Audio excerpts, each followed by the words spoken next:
Саламатсыздарбы, кутмандуу таңыңыздар менен. Саргайткан санаа коштоп жылдарымды, сагынып күтүп жаздым ырларымды, жандаган курбу курдаш баарыңарга жар салам менин турмуш курганымды. Ичимден сурайм Кудай колдошуна, ишенем эми өкүнүч болбосуна, татыктуу алып кет деп мындан ары тапшырдым өмүрүмдү жолдошума. Абысын ажын болор сырдашарым, ачыны билгендерге бир казалмын, кыргызга атым мейли чыкпаса да кызыма окуп берер ыр жазармын.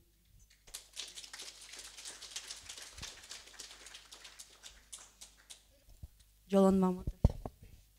Мелмил деген кылым жүзгө толгон күнү, жарыкка төрөлгүлө, мен силерге биз жашап жаткан ушул жылдан салам айтамын бакыт каалап энчиңерге. Ишенем ошондо да адамзатка таалайдын керегине абасыңар, а силер бул саламды китебимдин сары карган барагынан табасыңар. Учурам турмуш сүйгөн үнүмдү мен силерге көз кайкыган алыстагы 21-нин сулуулары, 21-нин акындары. Бүтүндөй жердин шарын мейкиндикти силерге ишенгени отурамын. Адамдык, чындык, сүйүү, бейпилдикти ак мөңгү Алатоонун топурагын өбөмүн жүзүңөрдөн кучактап бек. 25 жазды көргөн эрдим менен өпкөндөй сүйгөнүмдү алгач ирет ак ирим суу жээгинде мелмил деген. Махабат болоруна ошондо да ишенем, ошондо да күлкү болот. Тоолордо тоолук сүйгөн кымыз менен ай туяк үйүр-үйүр жылкы болот. Ишенем сенин жолуң алысына ата журт алаканда сакталасың. Апасы түнү бою мана согуп, баласы сорбуктайт ак мамасын. Учурам турмуш сүйгөн үнүмдү мен силерге көз кайкыган жылдыз дагы 21-нин урпактары, 21-нин кыргыздары.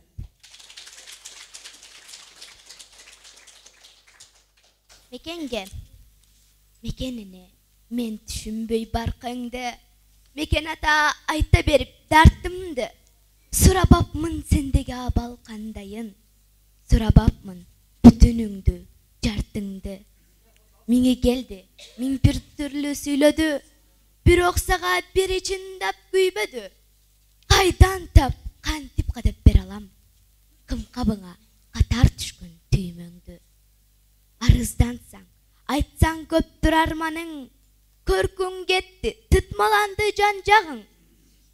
Сени бүтүн тапшырсам дейм эртеңге, сени бүтүн сактарса экен балдарым. Улум, кызым, менден сага аманат, качандыр бир карылгачтай сабалап. Жаным сенин асманыңдан айланып, деним сенин кучагыңда жаялат. Сени бүтүн тапшырсам дейм эртеңге, сени бүтүн сактарса экен балдарым. Окан Амира Доктурбек.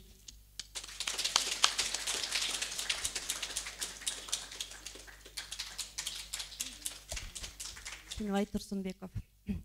Айдын аппак нурларына киринип, жымжырттыкка көшүп барат теребел, а булуттар аскаларга илинип, жөргөмүштөр тартып койгон желедей. Арчалардын өңү тартат каралжын, күндүзгүдөй көркөмдөнүп жашарбай, үшүп турган тоо гүлдөрүн аяймын, муздактыктан назик жүзүн каталбай. Жолундагы аң чөнөктү толтуруп, булак суусу агат секин шылдырап, өз өмүрүн тартып бара жаткансыйт сапардагы арабадай кылдырап. Бакалардын көлмөлөрү чалкалап, жатып алып тартат асман сүрөтүн, жакшы көрүп баратканым байкалат табигаттын жанытын бас мүнөзүн. Кыз келиндин жүрөктөрүн түшүрөт күлдөгөн үкүлөрдүн добушу, табигаттын таасир берер күчү көп, ажеп эмес акын кылып коюшу.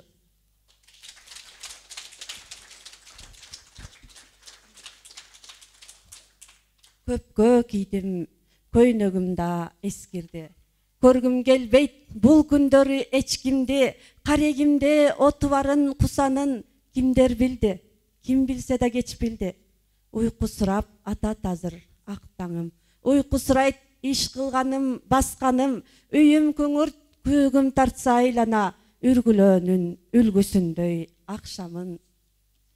Күмөн ойлор үмүтүмдү кыскартып, күндөн күнгө өңүм барат сууз тартып, жүрөгүмдөн тыз эттирип миңирет, чыгат азыр салмагы оор туз калкып.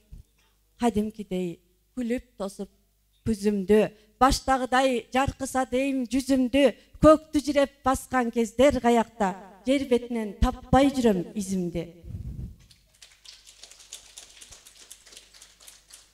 Бир кат жаздым пенделерге байыркы, бир кат күтөм пенделерден азыркы, дүйнө мени алыс сапар узатар, алып колдон мен кармаган казыкты. Мага деген татым суудан кош ууртап, мага айтылган сөздүн угуп далайын, жүрөгүмдө түпөйлөй адамдар, дүйнөсү тынч болор бекен баламдын. Кол салышты мага мендик дүйнөмө, кандай кылам жашап келем үндөбөй, бир таарыныч чөнтөгүндө күрмөмдүн, бир таарыныч кошо кетет мүрзөмө.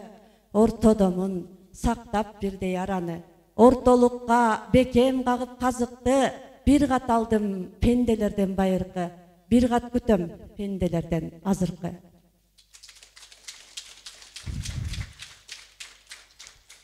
Айыл турмуш, азан казан дүйнө күн, ай чапчыган сезимдер жок менде бир, асылдыктан ала салып баратам, акындыгым билесиңби сендеги. Күндө ушул күткөн нерсем белгисиз, күйгөнүмдөн айтып турам бир сабак, үй турмушу үңүлдөгөн бир дүйнө, калем сынат жазыла албай ыргалат. Бирөөлөрдүн айтып үйүн бакшагын, бирөөлөрдүн санап дүйнө мал жанын, элдин шары менен жашап үйлөндүм, элестете албастырсың калганын. Арыларчы мунарыктай талыстан, алдан эге таарынгандай карашып, анда санда көз саламын агада, айнектердин чаңын сүртүп баратып. Миң бөлүнүп миң чыйырга түшсө да, мендеги ойлор билем бир күн биригет, айнек сүртүп алыстарга тигилип, акындыгым эске түштү бул ирет. Айыл тагдыр азын оолак оокат жай, ай чапчыган сезим кайда мендеги, айтып келбе келди кетти сөздөрдү, акындыгым билчү элең сендеги.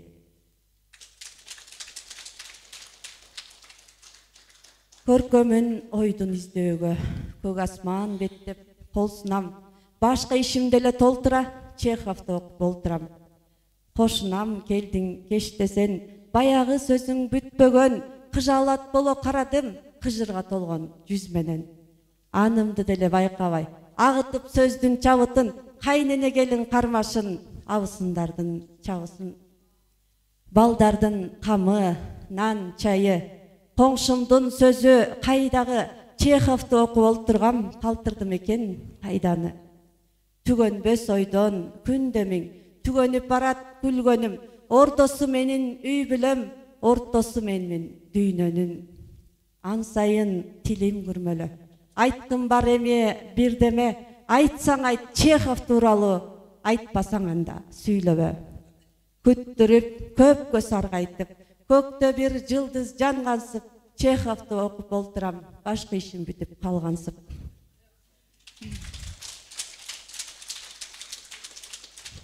Билбейм кимден күтүп жүрөм эмнени, билбейм эмне деп айтат экен эл мени, периштедей деле жашай алмакмын, пенделикке түртүп кеттиң сен мени. Карап коюп күндүн чыгып атканын, карап коюп булут чалган асманын, келем жашап мен да сендей күнөөлүү, бул турмуштун кечип чаңын баткагын.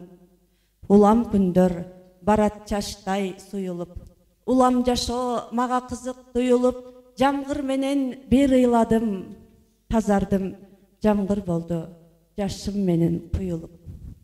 тазарса дейм, ой тилектер мендеги.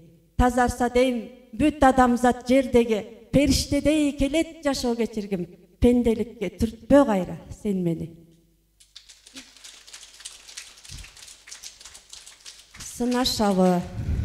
Сынашабы тоңшу колоң ким билет, сырттан карап коомай көзүн тигишет, бул колдорум калем кармап ыр жазган, күл чыгарып от жакканды билишет. Апам жагып, биз турганча үй ысып, анда бизге оюн эле эң кызык, жашап келем эми мен да балам деп, жашап келем түйшүк тартып тырмышып. Көдөнүмдө көбү билбес бош сана, жан дүйнөмдө ыр жазбасам бош калам. Апам мен дейт, а мен таңдан ойгонуп, кызым үшүп калбаса деп от жагам. Сен деңизге барчу жолду билесиң, сезимдерим селдей ташып баштаса, көкүрөккө көп ойлорум батпаса, дал ошондо деңиз жолун сураармын. Ачынында кереги эмне булардын? Азыр деле айтчу сөзүм көбөйдү, бирок бүгүн айтпаганым жөнөңдү. Күндөр өттү, жалбырактар саргайды, күндөр келди, дарак бүрдөп көгөрдү. Миң бир күндүн жылуулугун сездирип, кыял жашайт тамырымда, канымда, азырынча баарын таасын белгилеп, айтып турам сырларымды жаңырда. Билбейм бүгүн мен эмнеге кубандым, кереги бар деги кимге булардын? Сен башкысы барчу жолду унутпа, мен бир күнү деңиз жолун сураармын. Билем бир күн деңиз жолун сураймын. Мен бойдон жашап өтүп өмүрдөн, сен бойдон калсаң экен көңүлдө, аргымактын алыс чабаар багытын албай жүрөт айрымдары көңүлгө. Дүйнө бүгүн жаралган жок же кече, бүтпөс сапар билбейм качан башталган, жаңы багыт жарата албай өзүбүз жолду басып келатабыз тапталган. Алгач келип бул дүйнөгө жаралып, ата-энеден алган кезде жаңысым, билбептирбиз түмөндөгөн түйшүгүн, билбептирбиз түгөнбөгөн жарышын. Жолугарсың сени билбес жандарга, баалай албас адамдарга жолдогу, аалам сүйөт жакшы сөздүү адамды, ак тилегиң арнап койчу болгону. Олтурамын бир бурчунда дүйнөнүн, ойлонгонум аалам асман жөнүндө, сен бойдон жашап өтүп өмүрдөн, мен бойдон калсам экен көңүлдө.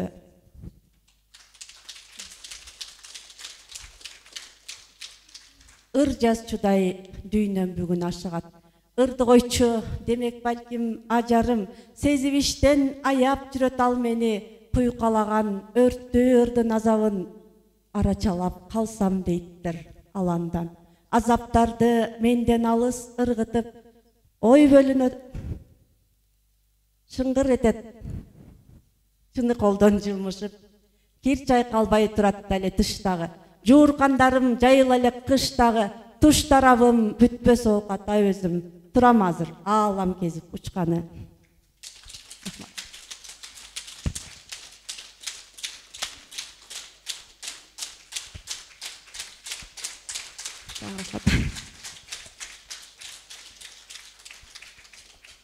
Махаббат үй аял кишиге айрыкча ушул ыр менен алектенүү кыйын экенин мен дагы билем.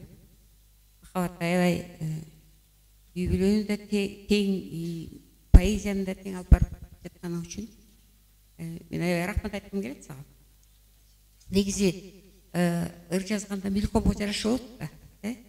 Аны мисалы сен гүл чыгарып атканда, же журкан жайып атканда, же от жагып атканда илкомуң келип калса эмне кыласың? Кайсы чуркап барып отура калып жазасыңбы, же кандай кыласың? Ошондой учурда көп саптар жоголуп кетет да тилекке каршы. Өкүнөсүңбү ошондо? Турмушка чыкканыңа, бала чака болгонуңа өкүнбөйсүңбү?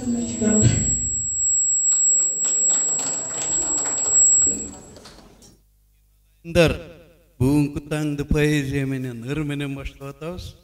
Эгер ар бир күнүбүз ушундай болсо, баарыбыздын жан дүйнөбүз дагы тазарып, жүрөгүбүз жашарып, биіктеп кетсе дейбіз. Бұл жақсылықтың белгісі деп ойлаймын. Эми жюринин мүчөлөрү суроо берген ылайыксыз, бирок биз дагы чыдабай кетип айтып атпайбызбы? Мен кече 4 сааттан айттым эле катышуучуларга. Бүгүн эми тынч отур дегем өзүмө. Бирок болбойну баягы өңгөн адат калабы деп бирденкелер кетет экен. Махабатка мындай жаздым, махабат. Ырыктым жылдыздуу таң атарында, тунукмун, ыйыкмын да капарымда. Биз баарын түшүнөбүз махабатын, кыздарың ыр окуду катарыңда.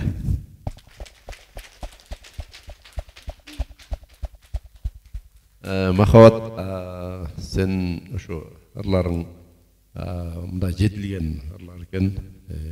Андан кийин реалистик деп койсок да болот.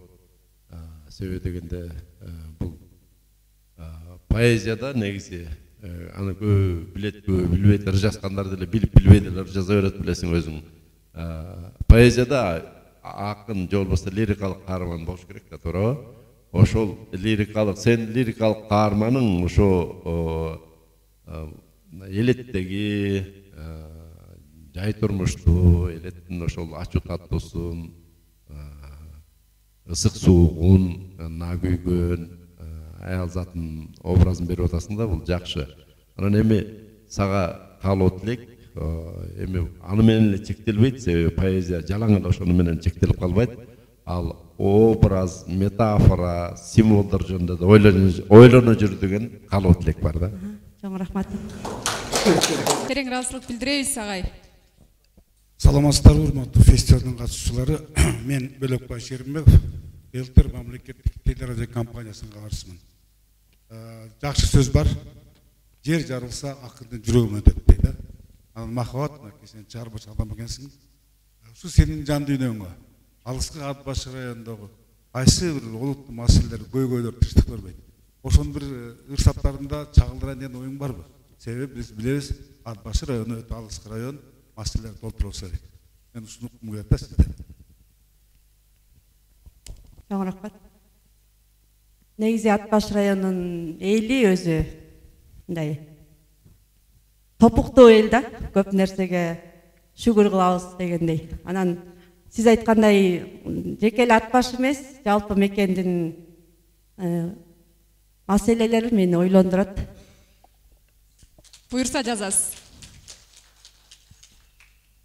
Мен бир суроо эмес, пикир айтып коеюн деп атам. Махабат адам катары да абдан олуттуу, эне катары дагы абдан олуттуу, аял заты катары да абдан олуттуу.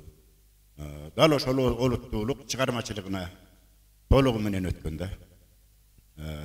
Мынакей анын ар бир жазган ыры көн жерден жазылбайт. Абдан туура айтты.